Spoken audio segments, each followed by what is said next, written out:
a billionaire financier, a private island, the world's most powerful people, and a death that left more questions than answers. August 10th, 2019.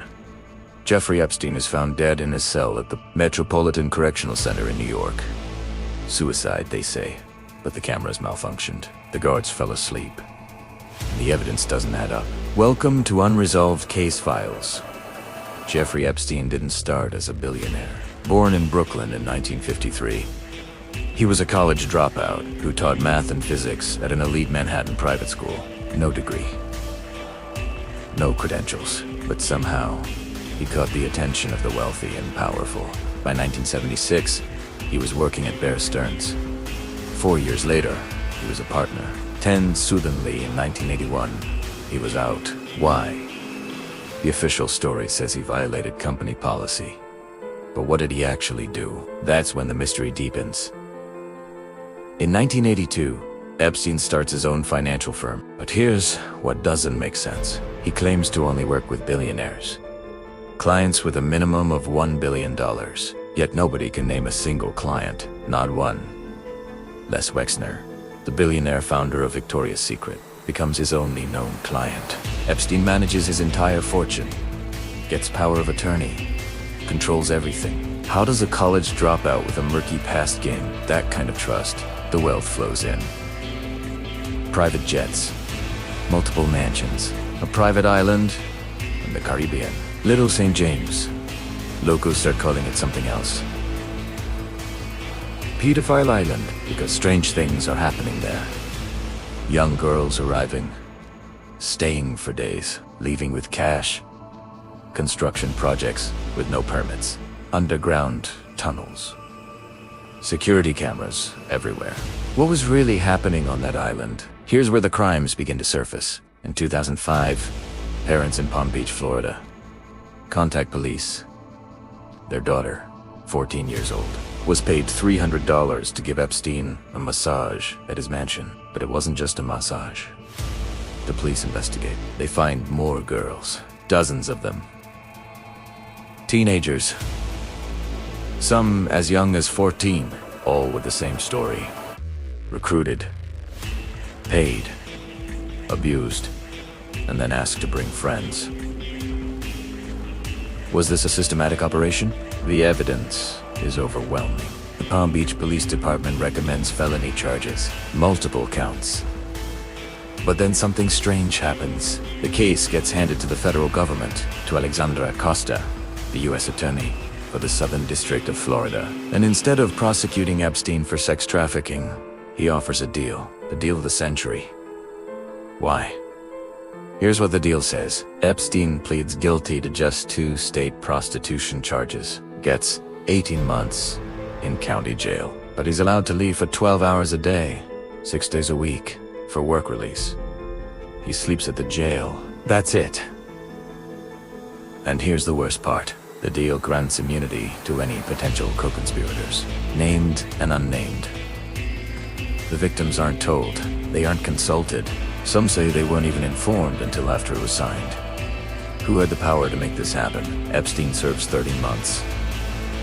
He registers as a sex offender, goes back to his life. The mansions, the jets, the island, and the powerful friends. Presidents, princes, CEOs, scientists, politicians. Flight logs from his private jet, nicknamed the Lolita Express, read like a who's who of the global elite. Bill Clinton, Donald Trump, Prince Andrew, Kevin Spacey, Stephen Hawking. What did they know? For years, investigative journalists dig into Epstein's world. Julie K. Brown at the Miami Herald publishes a groundbreaking series in 2018. She finds the victims, now women. They tell their stories. On the record, the public outcry is massive. The Justice Department reopens the case. In July 2019, federal agents arrest Epstein. As his private jet lands in New Jersey, he's charged with sex trafficking of minors, conspiracies. If convicted, he faces up to 45 years in prison. But will he ever face trial? Inside his Manhattan mansion, investigators find a trove of evidence. Hundreds of photographs of young girls. Some nude, a fake Saudi passport with Epstein's picture but a different name. Piles of cash diamonds. And something else, a safe. When they open it, they find more photographs. More evidence, more victims. But here's what's chilling. Many of the photos are labeled with names and dates. Like a catalog, like a filing system. What was this for? Epstein is denied bail. Too much of a flight risk, too many resources. He's sent to the Metropolitan Correctional Center, maximum security. On July 23rd, he's found unconscious in his cell, marks on his neck. Is it a suicide attempt, an attack? He's placed on suicide watch. But then, days later, he's taken off it, against protocol, against the recommendations of the psychologists. Who made that decision? August 10th, 2019.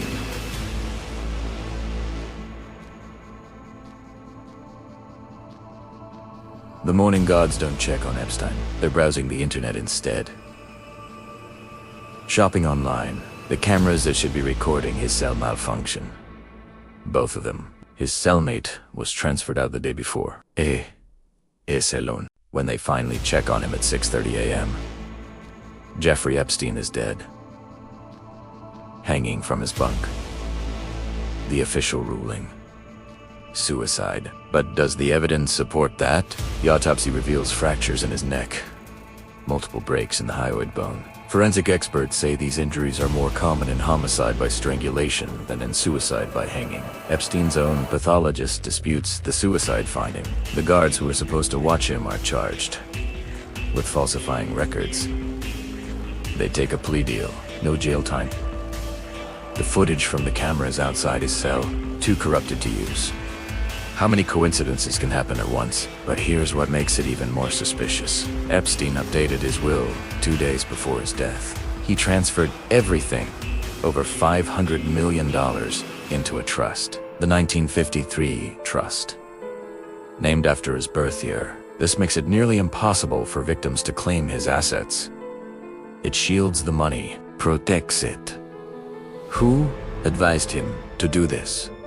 And why then? With Epstein dead, the criminal case dies with him. But the questions explode. Who else was involved? The prosecution had evidence of co-conspirators. Staff members who recruited girls, assistants who scheduled the abuse, pilots who flew victims to the island, associates who participated. Ghislaine Maxwell, his longtime companion and alleged accomplice, is arrested a year later. She's convicted in 2021 on multiple counts of sex trafficking, sentenced to 20 years. But even she doesn't name names. Why protect them? The flight logs reveal hundreds of trips, powerful men traveling to the island. To Epstein's New York mansion, to his New Mexico ranch. Who knew? Prince Andrew gives a disastrous interview denying everything. Later settles a civil lawsuit with Virginia Giuffre, one of Epstein's most vocal accusers.